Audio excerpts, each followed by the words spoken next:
No AC no work. இலே ஆஃபீஸுக்கு அல்வா கொடுத்த நம்ம ஜென்சி பொண்ணு. இந்த ஆத்தா சொல்கிறத கேளுங்க. நம்ம ஜென்சி பசங்களோட அலப்பறத்தை இப்போ சோசியல் மீடியாவில் செம வைரலாக போயிட்டு இருக்கு. விஷயம் என்னன்னு கேட்டிங்கன்னா, ஆஃபீஸில் ஏசி ரிப்பேர் ஆயிடுச்சின்னு ஒரு சென்சி பொண்ணு வேலையை செய்யாமல் ஏசி சரியாகிற வரைக்கும் சாலியாக டீ கடையில் போய் உக்காந்துட்டா. இதை பார்த்த அவங்க அண்ணன் ரெட்டிட்டில் போட அதை இப்போ பயங்கர ட்ரெண்டிங்கில் போயிட்டு இருக்காப்பு.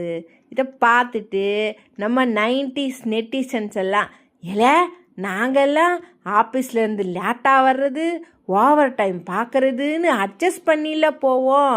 ஆனால் இந்த சென்சி பசங்களுக்கு சகிப்புத்தன்மையே இல்லை அப்பு அப்படின்னு வச்சு செஞ்சு கமெண்ட் போட்டு வாராக.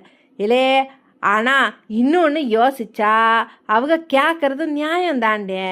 ஏசி இல்லாமல் எப்படி எப்போ வேலை செய்ய முடியும்? ஆப்பேசே கதின்னு அப்படின்னு நாம் உழைச்ச காலெல்லாம் போய் இப்போ நம்ம சென்சி பசங்க நோ ஏசி நோ ஒர்க்குன்னு கப்பு சிப்புன்னு ரூல்ஸ் பேசுகிறாங்க. அப்போ இல்லை உங்களுக்கு அங்கே சேனல் பிடிச்சிருந்தே லைக் பண்ணுங்கள், ஷேர் பண்ணுங்கள், மறக்காமல் சப்ஸ்கிரைப் பண்ணிடுங்க. இல்லை அப்படிதானே சொல்லிவிட்டோம் போங்கடே.